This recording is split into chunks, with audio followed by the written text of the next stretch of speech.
to the Power Up Talk Show, a talk show where we bring inspirational people, community leaders together that are making a difference and an impact in our lives. Hello, I am Sandy Spady, your host.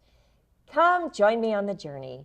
Before I introduce my guest, we're going to start with Dion. Mr. Dion with Somberg's Cocktails. So what do you have brewing for us? Well, today I'm going to be doing something really special and very dear to my heart. As you may or may not know, I like to binge watch shows when my daughter goes to sleep. And so I've caught the show called The Gilded Age, and I decided that needs its own martini. And so I'm going to be making the Gilded Age martini today. It's going to be decadent. It's going to have hints of bergamot orange, lavender, peach, and citrus with a finish of strawberry goodness. So we're going to start out first with our our lemon juice. This is going to be our citrus note. We just need a little bit of citrus. You don't really need a lot in this because it is a martini, and martinis generally are not made with any citrus. Our next ingredient is going to be our vermouth. I use a Lania Blanco vermouth. And this guy, we're going to use a little bit more than normal because we really want to set off a little bit of that strawberry goodness and give it a very deep texture. So we want this cocktail to have layers. And our next liquor is going to be our Italicus Bergamot liqueur. This is where we're going to get our orange notes. And this one we're going to do about a ½ ounce per cocktail. And we're getting to the end of our ingredients here, mostly. We're going to use our Combière peach liqueur. Kind of speaks for itself. And this one, just like the lemon, we just want to do a little bit. A little bit of Combière goes a long way. And last but not least, it wouldn't be a party without Tito's, ladies.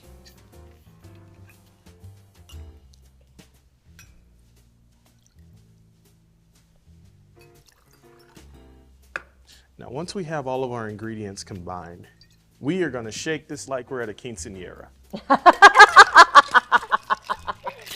Yes. We wonder.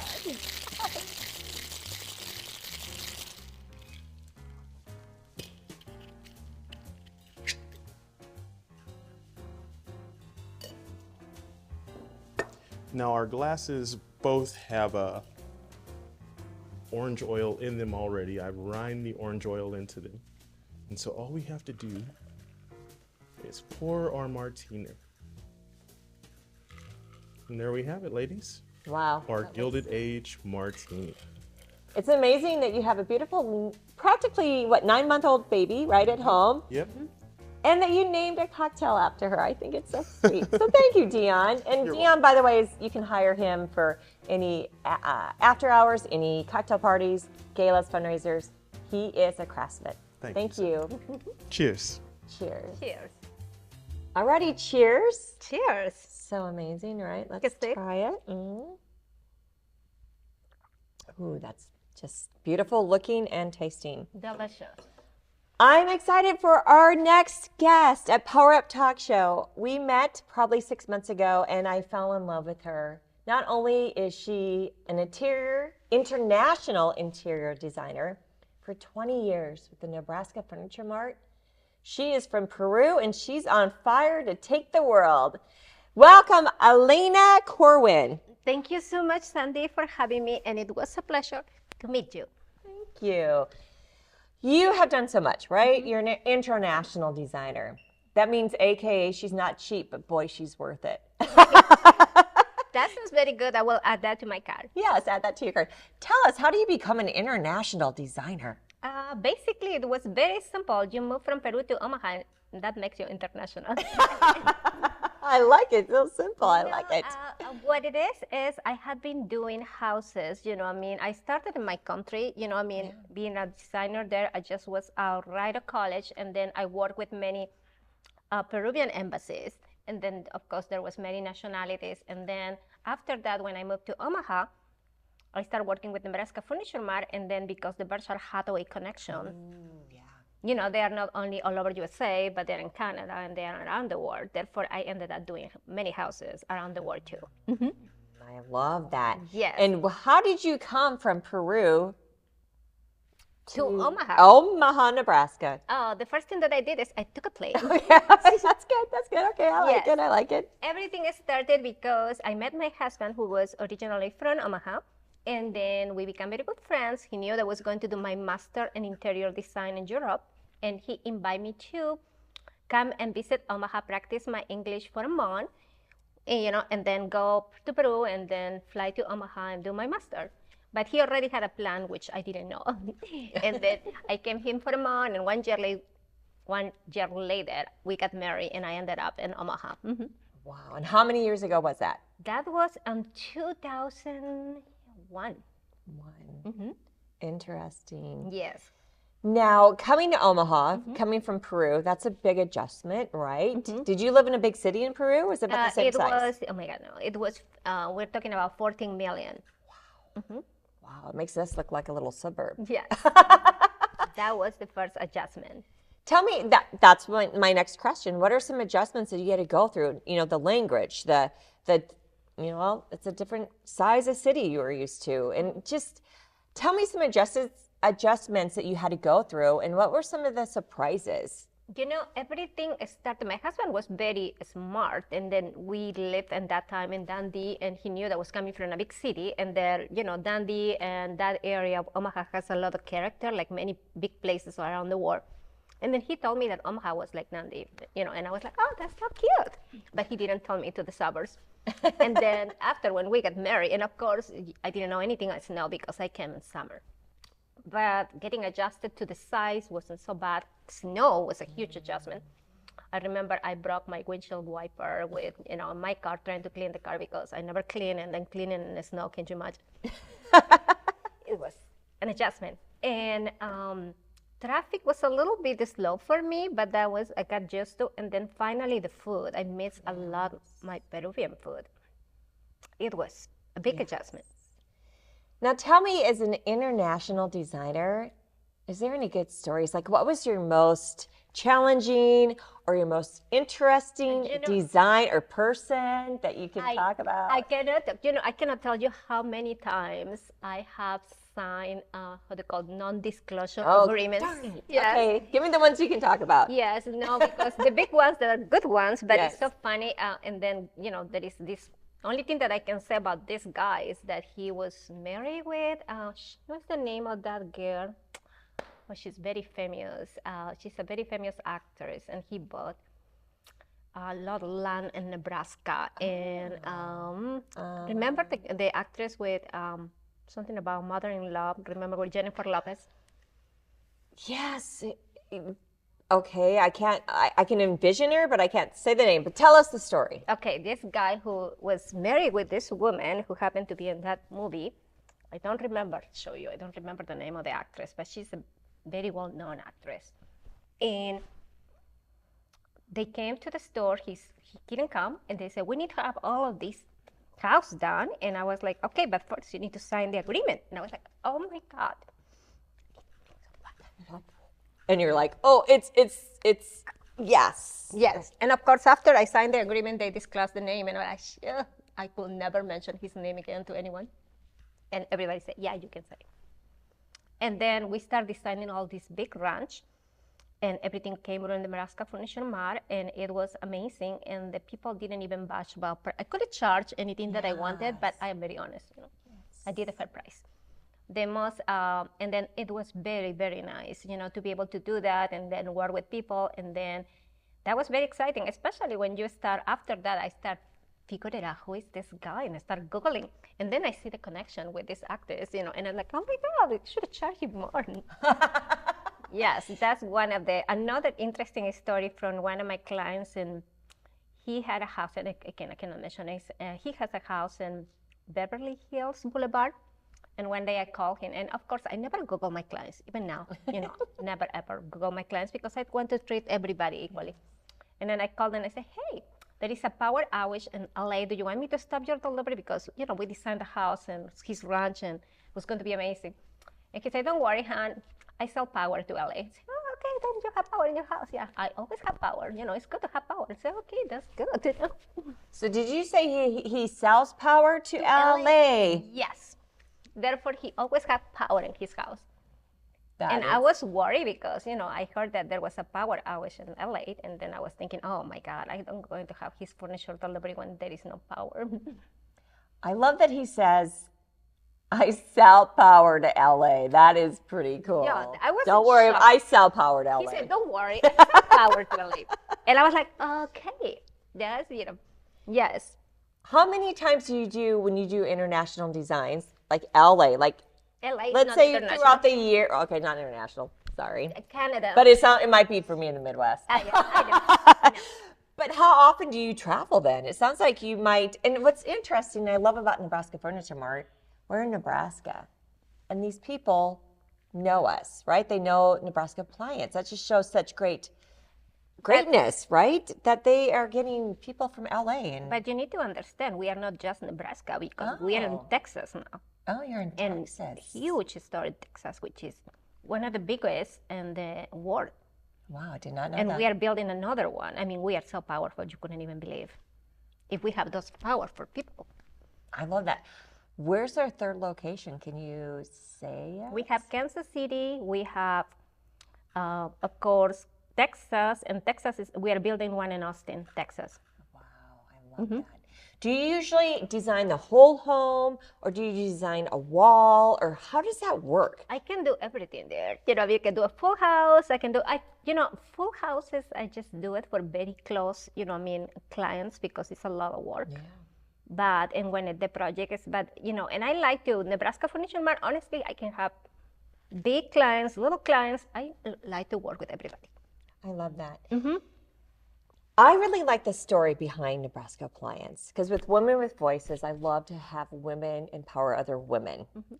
And Miss B, right? She started the company. Yes, and she was an immigrant woman with an accent, Wow, where was she from? Russia.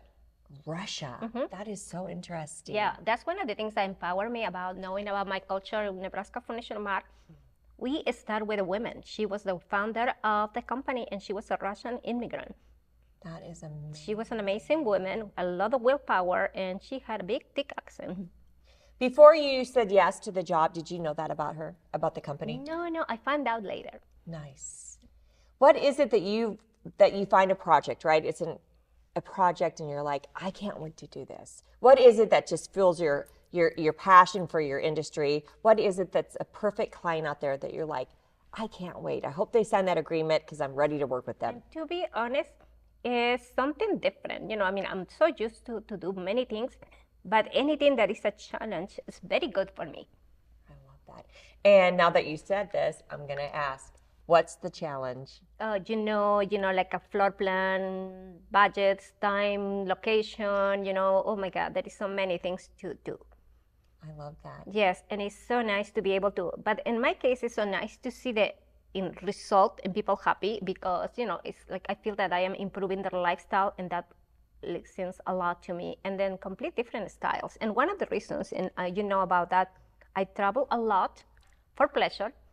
But one of the reasons that I travel a lot overseas, basically to visit my friends, I have friends all over the world, but to be up to date with designs. Therefore, when somebody asks me everything that I'm doing, I'm ahead like to Omaha standard, 10 years. To USA standards, 2 or 3. I always try to be ahead and go to places where I can get inspiration, and get all my design through that. I was a maid in London, Paris, and Rome. And then I just came back from Turkey. But wherever I go, I get inspiration, and I apply that inspiration to my clients' houses. I love that. As far as inspiration, when you go to visit, she's also on the international travel. What's the name of your group? You internationally travel together. She just got back from Turkey, Yes. right? And for your birthday, so it was a birthday international trip. Yes. I love to international travel, and I love that you do that. What is it like? Where do you go? How often do you travel? Tell us about this group and how do we belong to it? Yes. Right? How do we do it? My international group here in Omaha is called Internations. The headquarters is in Munich, and I have been there many times. And this group is all over the world. And basically, to join, you need to travel a lot internationally, or you need to be an expat to qualify to be that.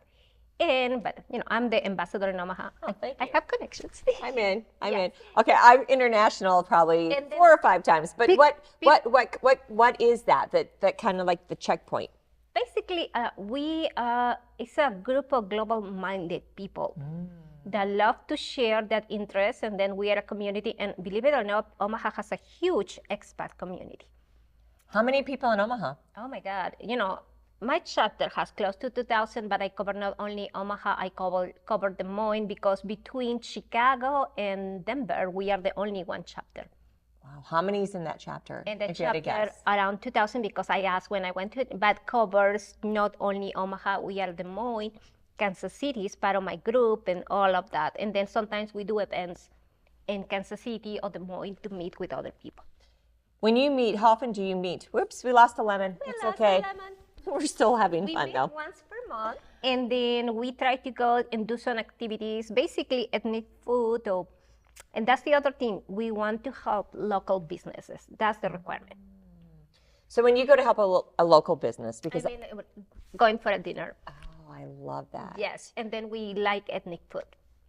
What's your favorite food? I mean, of all the places you've been, she's been everywhere. What's your favorite? Like tonight, I'm hungry for.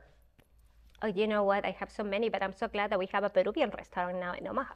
Oh, where's that at? It's like 50th and Grover? No, it's actually 72nd and Grover. Well, let's have a Women with Voices event there. Let's do it. Yeah, we should do that. But then we have so many ethnic restaurants in Omaha.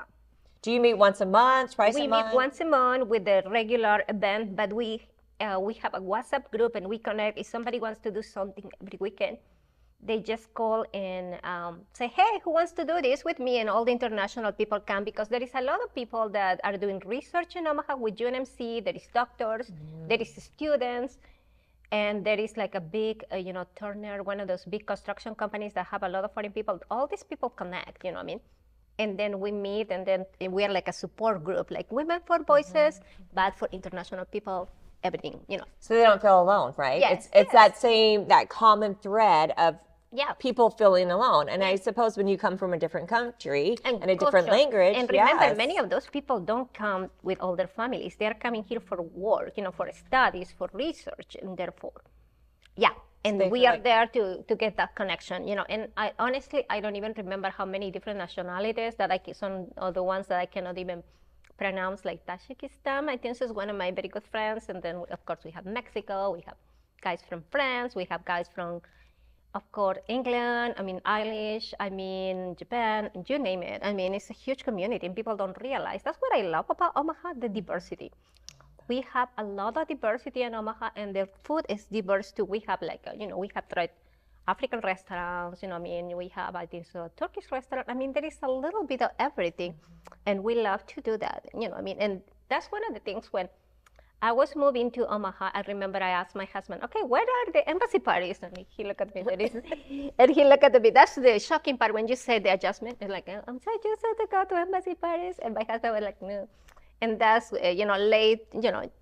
later I met this group, the international people, and I feel some kind of void because, it's good to be enriched with cultural, and global-minded and people who has different styles and point of views, and but there is a lot of Americans that come to that event too. Yes, it's not just for foreign people, but it's so fun to be able to have that connections. And then after I met your group with Women with Voices, and it's another support group, and I'm very busy, but I want to spread my time with causes and groups that has a lot of meaning for me. And I love that she's on our board, and she Thanks to brings. you. Yeah, I will say yes, Yes. because you bring so much to the table, right? You can relate on so many different levels and share your expertise and your experiences. And I know you have a great story at some time that we'll have you be a speaker. But that's what's great about you, is that you are a part of Omaha that I didn't know existed, right, with your international, and that you bring something to the table, and I appreciate that. And then people don't realize when everybody is not from Omaha, and when I travel and ask me, why Omaha? And I say, you know what? It's a very good town. It's not too small, it's not too big, but I feel comfortable and I feel home. Yeah, I love that. It's not as big. I cannot put up with traffic anymore. I mean, I cannot go back to traffic after living in a traffic place. Now I have a special something I'm going to share with the audience, because not only is she a superstar, but she has a dog that has its own superstar Instagram. Tell us about that. Oh, my little guy. Since she actually has like 4,300 followers on Instagram. He's very famous. He had been in one magazine, and then he goes, and basically he's special dog. I got him the day that my husband was dying. And I knew that I wanted to get an Akita, and it was so difficult to find one. I saw that movie with Richard Gere, Hachi, fell in love with the dog, and then I was on waiting list, and the day that my husband was dying, someone called me. He said, "We have puppies." And I said, "I want one. I need to get one because I really need it." And then she came to my life the day of my husband's funeral. And we had been together. You know, he had been a big challenge. He's 85 pounds now. And Akitas, I didn't realize. I didn't make my research, as you can understand. You know, I mean, I'm a designer. I'm not a doctor. I'm not a, you know, therefore I didn't do a research on the breed. I just saw it's so cute. And then they're very challenging dogs, very difficult to train, especially for a first-time owner. And I was one of those. But, you know, I was thinking I need to surround myself with specials. And since she had been trained since he was 2 months, have gone to any schools in Omaha. Wow. And graduated. You know, I mean, he had been to in all the Branel Talbots in Omaha. You can imagine, he has all this training. And still, he can be a challenge. He's very smart, extremely smart, but very independent. And how many followers again? 4,200.